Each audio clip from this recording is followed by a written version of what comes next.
بسم اللہ الرحمن الرحیم۔ سبسکرائب کیجئے ہمارے چینل کو اور بیل آئیکن کو دبائیے ہماری لیٹسٹ ویڈیو سب سے پہلے دیکھنے کے لیے۔ ابھی آخری مصاحب ہیں امتیاز بہاری متعلم عربی اول، ان کا عنوان ہے سیرت رسول صلی اللہ علیہ وسلم۔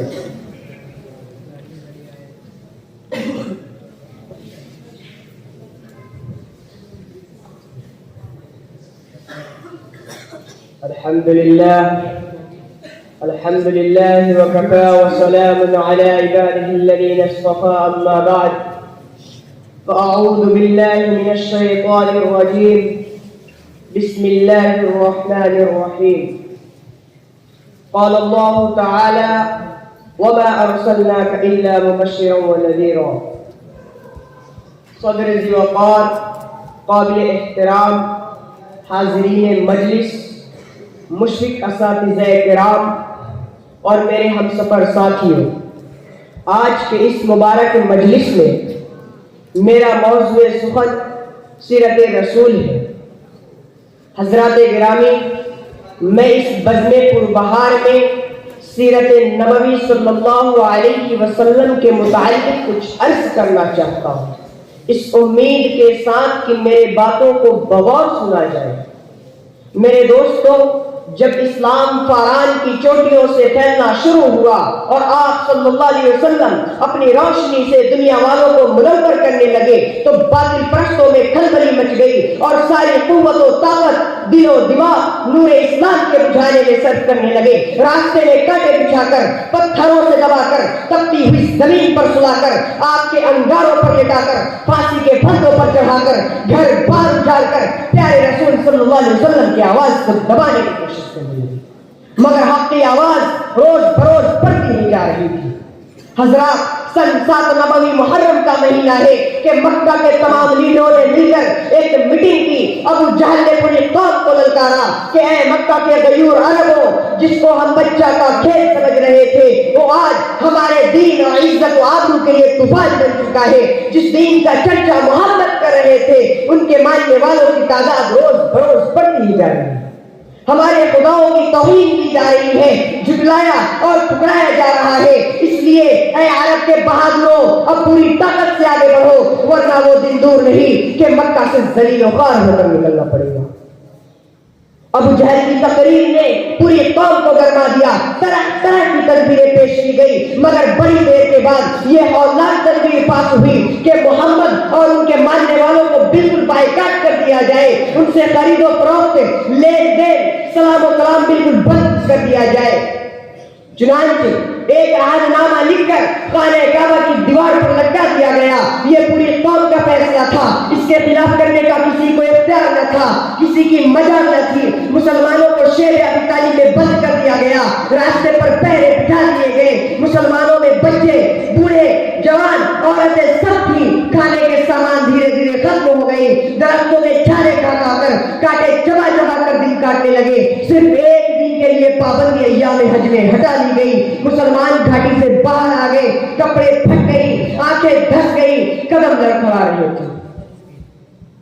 حضرات گرامی، قربان جائیے ان مسلمانوں پر کہ جن کی زبان پر کوئی شکایت نہ تھی۔ مسلمانوں کی خستہ حالت دیکھ کر کفار قہقہا لگا رہے تھے اور کہہ رہے تھے کہ اے مسلمانوں، کیوں تم اپنے آباء و اجداد کا دین چھوڑ کر ہلاک و برباد ہو رہے ہو؟ تم اب بھی محمد کا ساتھ چھوڑ دو، ہم تم پر سے یہ ساری پابندیاں ہٹا لیں گے۔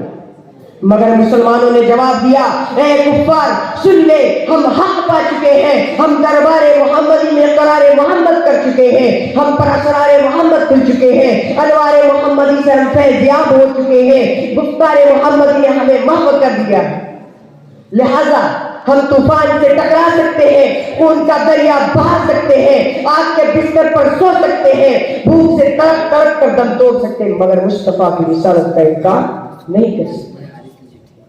حضور کی شان میں یوں کہا جاتا ہے کہ بلغ العلا بکمالہ، کشف الدجى بجمالہ، حسنت جمیع خصالہ، صلوا علیہ وآلہ۔ میرے دوستوں، اس ابتلاء و آزمائش کے بعد پورے 3 سال مکمل ہونے والے ہیں، خوراکیں ختم ہو گئی، کر ڈالی. عورتوں کی آنکھیں دھس گئی, جوان بھوک سے چکرانے لگے, پھول جیسے بچے ماں کی گود میں تڑپنے لگے. اس گھاٹی کا سب سے چھوٹا بچہ عقیل اچانک آنکھیں کھول کر اپنی امی سے کہتا ہے, ماں میں بھوک سے مر جاؤں گا, مجھ کو بچاؤ ورنہ میں مر جاؤں گا. ماں کی ضبط کا بندھن ٹوٹ گیا, وہ بے تحاشا اپنا سر زمین پہ پٹکنے لگتی ہے, سر پھٹ جاتا ہے, لوگ اسے سنبھالتے ہیں مگر وہ یہی کہتی رہتی ہے, مجھے چھوڑ دو, میں اپنے لخت جگر سے پہلے مرنا چاہتی ہوں. دنیا والوں ذرا سوچو کیسی سنگین گھڑی تھی, کتنا بھیانک منظر تھا, مگر رسول کی باتوں سے منہ نہ موڑا. آج ہم بھی تو اپنے رسول کی غلامی کا دعویٰ کرتے ہیں, اس لیے سن لیجیے, اگر ہم نماز پڑھتے ہیں, روزہ رکھتے ہیں, حج ادا کرتے ہیں, زکات دیتے ہیں, تب تو واقعی ہم اپنے دعوے میں سچے ہیں, ورنہ ہمارا دعویٰ بالکل باطل ہو جاتا ہے. کسی شاعر نے کیا ہی خوب کہا کہ پہلے مسجدیں تھی کچی تو پکے تھے نمازی, کہ پہلے مسجدیں تھی کچی تو پکے تھے نمازی, آج مسجدیں ہیں پکی تو کچے ہیں نمازی. بھلا بتائیے کہ حضور صلی اللہ علیہ وسلم اور صحابہ کرام نے کتنے مسائل و آلام برداشت کیے, اور ان سنگین گھڑیوں کو کیوں کر برداشت کیے. کیا وہ لوگ کمزور تھے؟ کیا وہ لوگ بے بس تھے؟ ہرگز نہیں, ایسا ہرگز نہیں. وہ تو عرش و فرش کے, لوح و قلم کے, شجر و حجر کے, ارض و سما کے, جن و بشر کے, حور و ملائک کے, خشک و تر کے رسول ہادی بن کر آئے تھے, اور جو رسول بن کر آتا ہے اللہ اس کو پورا قادر بنا کر بھیجتا ہے.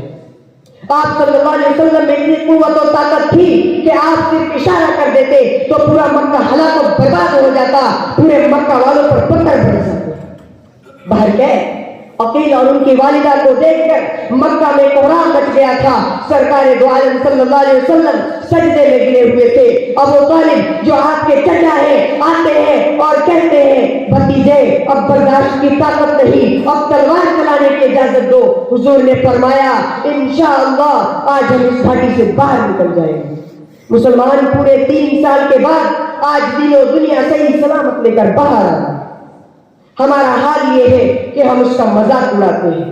اس آخری شعر کے ساتھ میں اپنی تقریر کو ختم کرنا چاہتا ہوں کہ مشکل تھے راستے آسان ہو گئے, کہ مشکل تھے راستے آسان ہو گئے, دشمن یہ دیکھ کر حیران ہو گئے. رکھا جب میرے نبی نے دنیا میں قدم, کہ رکھا جب میرے نبی نے دنیا میں قدم, پتھر بھی کلمہ پڑھ کر مسلمان ہو گئے. وآخر دعوانا الحمدللہ. ماشاء اللہ. ایھا الطلاب بغیر تمہید و تاخیر